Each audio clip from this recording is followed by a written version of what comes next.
بسم اللہ الرحمن الرحیم۔ السلام علیکم۔ تمہید۔ ناظرین، جب کائنات کے سب سے عظیم مہمان ہمارے پیارے نبی حضرت محمد صلی اللہ علیہ وسلم مدینہ منورہ تشریف لائے تو مدینہ کی گلیوں کی تقدیر بدل گئی۔ لیکن اب ایک نئے اور عظیم الشان اسلامی معاشرے کی بنیاد رکھی جانی تھی۔ ایک ایسا مرکز درکار تھا جہاں سے پوری دنیا میں اسلام کا نور پھیلنا تھا اور مسلمانوں کو ایک دوسرے کے خون سے بڑھ کر مضبوط رشتوں میں جوڑنا تھا۔ آج کی اس قسط میں ہم تاریخ اسلام کے دو ایسے عظیم واقعات کا ذکر کریں گے جنہوں نے دنیا کے معاشی اور معاشرتی نظام کو ہلا کر رکھ دیا۔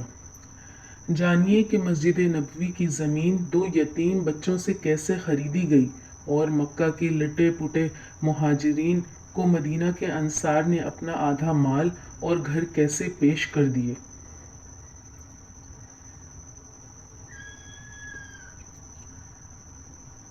اونٹنی کے بیٹھنے کی جگہ اور یتیم بچوں کا اثار۔ ناظرین، حضور اکرم صلی اللہ علیہ وسلم کی اونٹنی قصبہ جہاں سیدنا ابو ایوب انصاری رضی اللہ تعالی عنہ کے گھر کے سامنے بیٹھی تھی، وہ دراصل ایک خالی زمین تھی جہاں کھجوریں سکھائی جاتی تھی۔ یہ زمین مدینہ کے دو یتیم بچوں سہل اور سہیل کی تھی جو حضرت اسد بن زرارہ رضی اللہ تعالی عنہ کی سرپرستی میں تھے۔ رسول اللہ صلی اللہ علیہ وسلم نے مسجد نبوی کی تعمیر کے لیے اس زمین کو پسند فرمایا اور بچوں کو بلا کر اس کی قیمت دریافت کی۔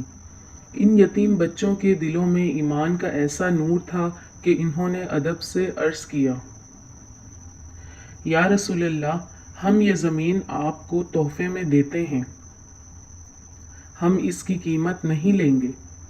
لیکن اللہ کے آخری نبی صلی اللہ علیہ وسلم نے یتیم بچوں کا تحفہ قبول کرنے سے منع فرمایا اور سیدنا ابو بکر صدیق رضی اللہ تعالی عنہ کے مال سے اس زمین کی پوری قیمت ادا کر کے اسے خریدا۔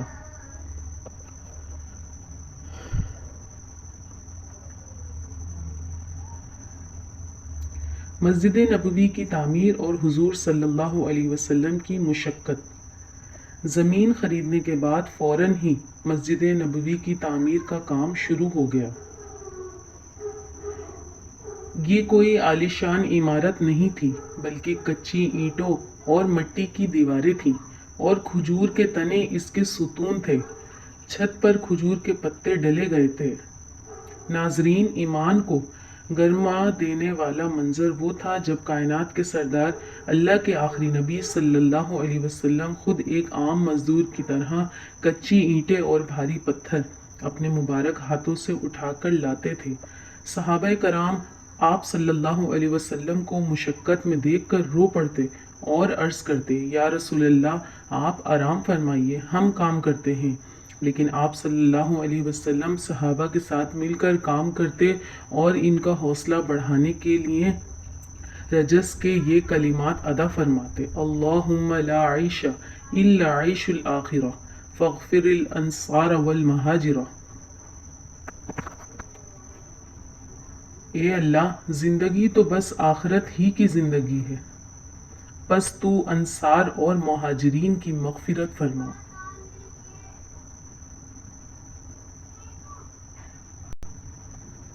مواخات مدینہ، تاریخ کا سب سے انوکھا بھائی چارہ۔ مسجد نبوی کی تعمیر کے دوران ہی حضور اکرم صلی اللہ علیہ وسلم نے ایک اور تاریخی قدم اٹھایا۔ مکہ سے آنے والے مہاجرین اپنا سب کچھ کفر کے چنگل میں چھوڑ کر خالی ہاتھ مدینہ آئے تھے۔ ان کے پاس نہ گھر تھا نہ روزگار۔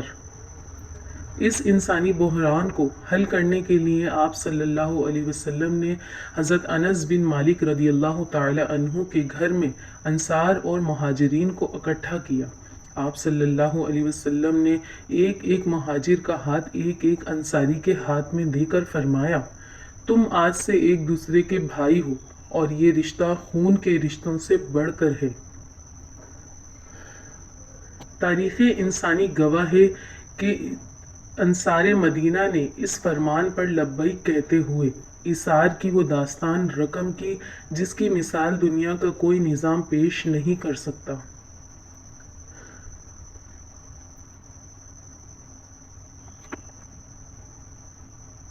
انصار کی قربانی اور عبد الرحمن بن عوف رضی اللہ تعالی عنہ کی غیرت۔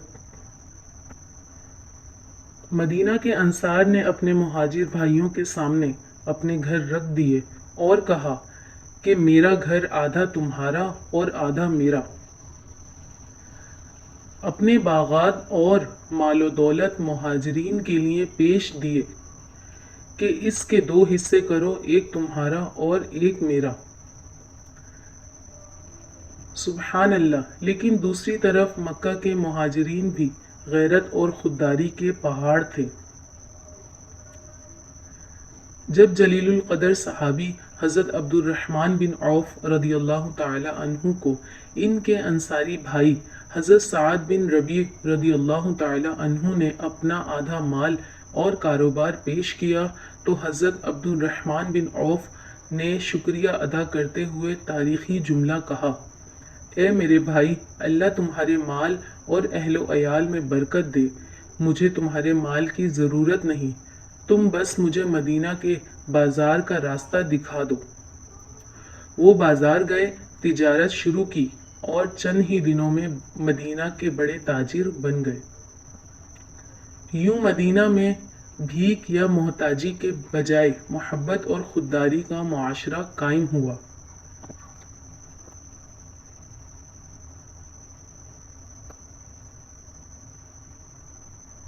اختتامیہ۔